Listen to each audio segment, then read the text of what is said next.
Are you interviewing Gans on account of Bryant Reeves? Yes, ma'am. I figured that. Do you know Bryant at all? Oh, well, Lynn, I've known him all his life. Big guy from Gans. Big country.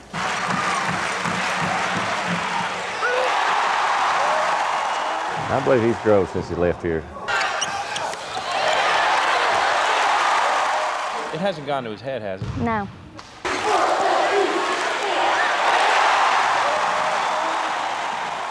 Used to tease him a lot when he'd come in about I was going to have to raise the door if he kept getting any bigger, but... Big country. Bryant Reeves has made a big impression on the basketball world, especially at OSU. And at 7 foot plus, you have an opportunity of making a big impression. He's a man from a very small town, making that big impression. Now, Gallagher-Iba Arena is one of the smallest arenas in the country. Yet, if you took the entire population of Bryant Reeves' hometown, multiplied that by 20, brought them in here, you'd still have empty seats. We're going to go to Gans in a little bit, and I want you to be a tour guide. How long would that take to take a tour of Gans, would you guess? Probably 5 or 10 minutes at the most. Huh? There ain't much there at all. There is a post office in Gans, zip code 74936. Here's the high school gym. Bryant Reeves was a Grizzly, and the big fella was schooled on his backyard basket. It's bent, of course. In fact, his dad has replaced a broken rim 4 times in the last 2 years. Remnants of a basketball player. And there's the corner store, Hill's Corners, the place to be if there's any scuttlebutt around. You just walk in and they're ready to talk. Everybody comes in the stores, talks about the game that happened the night before, and just talks all about the game and him especially. So this is gossip central here, huh? Basically. And basically the news is centered around Bryant Reeves. Uh-huh. Here lately it really has been. Do they talk about anything else around here these days? Well, yeah, but Bryant's mostly it. I mean, Bryant's the main topic. He's a good influence on the smaller kids, the younger kids. Did he create a commotion last year when everybody was recruiting him? Well, everybody wanted to know where he lived. They all stopped out here wanting to know how to find his house, how to get to him. And that isn't very the tough. Coaches, no, it's a small community. And when the Grizzlies had a home basketball game last season, town folks say the population of Gans almost doubled. At one time, there were over 100 college coaches watching the 7-footer play. Gans high school basketball coach Gerald Ellis. It made me nervous, but we've missed it this year. We hadn't had any around this year for some reason. But it may have been his future Farmers of America instructor, Frank Woodruff, who helped Eddie Sutton the most. You see, Mr. Woodruff also went to OSU. I feel like that I had a little influence on him because, in judging contests every year we went to OSU and he was familiar with the university. And then when Eddie Sutton came there, I think this is what really kind of got him to thinking about this. He liked Eddie Sutton's style of ball. He said, "Coach, let me tell you something. I'll be starting before the year's over." I remember him making that comment to me. And I thought, well, hey, he's going in with the right attitude. And, he's accomplished that goal. Big man on campus in Stillwater, Oklahoma. Brian, what's it like to be the big guy from a small town? Has it been fun for you? Oh yeah, it's been real fun, coming from a small town and coming up here and playing. It's been a lot of adjusting to do, but I think that I've handled that so far, pretty well so far. Away from the basketball arena, how has the adjustment been? It's been a lot easier than what I expected it to be. You make friends with the basketball players and you just feel at home with them, like it's your own family. And school has been harder than what I originally thought it would be, but it's still, everything's starting to come to me now. When you're walking through campus, I would imagine everybody knows who you are already. Yeah. And yet you've been here, for a semester and a half, right? Yeah. Is that any different than what it was like for you at home? Oh yeah, it's a lot different, a lot of people know me now, and that's just something that you got to deal with when you're playing for a great program like this, and that part of it don't really bother me. Do you like the attention though, or would you just as soon it didn't happen? Well, I like the attention personally. You know, I think it makes me feel good. You know, when people come up to you and tell you good things. You know, I mean, it just makes me personally feel good. And the autograph session you just held here? Oh yeah.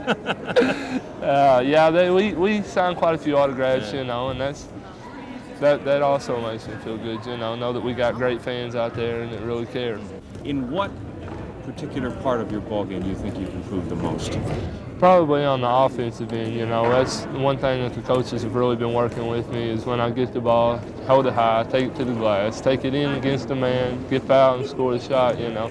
And that's one thing that we've really been working on as far as, you know, defense and rebound and things like that. But, you know, right now it just seems that everything's falling in place for me. Everything that I've been told so many times is just finally starting to come into effect now. I remember I guess it was 3 weeks ago, and you were having a little bit of a slump, and you didn't get any rebounds. My mother could go out and get more rebounds than they gathered tonight. I only got one rebound. And then, you know, I get on them. When I say I get on them, I don't get on them hard. I just say, hey, if we're going to keep winning, you guys got to play better than what you played tonight. Coach Sutton said, my mother could get more rebounds. Did that bug you, or did that make you mad?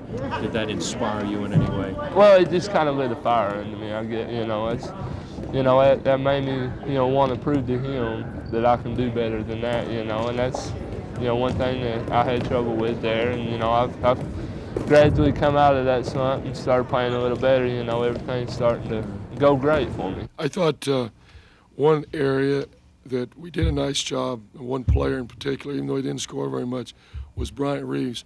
What a great story that is, and how far he's come since October 15th. You know, he only gets 4 points, but the 4 big points, but the 12 rebounds are really big. And he did a great job defensively. I never dreamed that, you know, I knew we had a chance to be good. But I mean, right now we got a shot at being great and winning the NCAA tournament. You know, if everybody plays to their potential and everything clicks like it did tonight, you know, I mean, we can beat an NCAA Final Four team. When you're down, when you got a tough day at school, what guy on this team do you look to?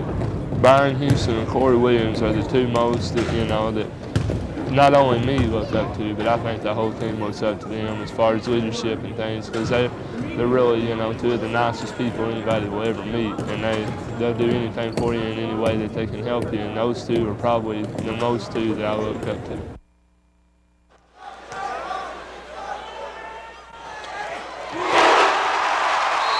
I've been used to going to high school balls, and this is nothing like it. I really enjoy it.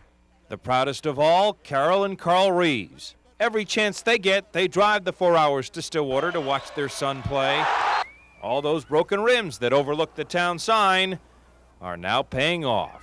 Yeah, we put several of them up. I put them up, he tears them down. That's been a practice for a few years. Of course, we're very proud of him, but, you know, it's been wonderful. Everybody wants to talk about him everywhere you go. And the first game he had, we were about in tears, you know, it was so exciting. And if you think the small town of Gans, population 364, is making too big a deal about their big country, Bryant Reeves, sorry about that. Right now, he is their pride and joy. The folks in Gans are extremely proud. Ask their future Grizzlies. Yeah, for a little school like Gans, something to be proud of has one like that. I bet. And you guys make believe you're Bryant sometimes when you're playing basketball? Yeah. Hope we get there someday. He's Oklahoma State's number 2. In the nation, right? I hope we get there someday. Yeah. We'll keep on trying. You think you'll be 7 foot tall? No. Spud Webb, maybe. Can you go anywhere now without someone saying, hey, how's Brian doing today? Everybody, even everywhere I go, they know. Even at work, I had people coming in and asking, well, how's Bryant doing, you know? And that's all they come in for, is just stop by and ask how he's doing. And it's pretty neat. I really get the idea that he likes a phone call from down in here once in a while. So yes, I'd like to, you know, move back into a country setting and settle back and relax. A hero, you might say, although they haven't started naming things after him, not just yet. Is that a Bryant Reeves candy bar you're eating? Sir, no, sir. It's big enough to be, sir. So you're not surprised he's doing so well for Eddie Sutton, huh? He hadn't seen anything yet, you wait.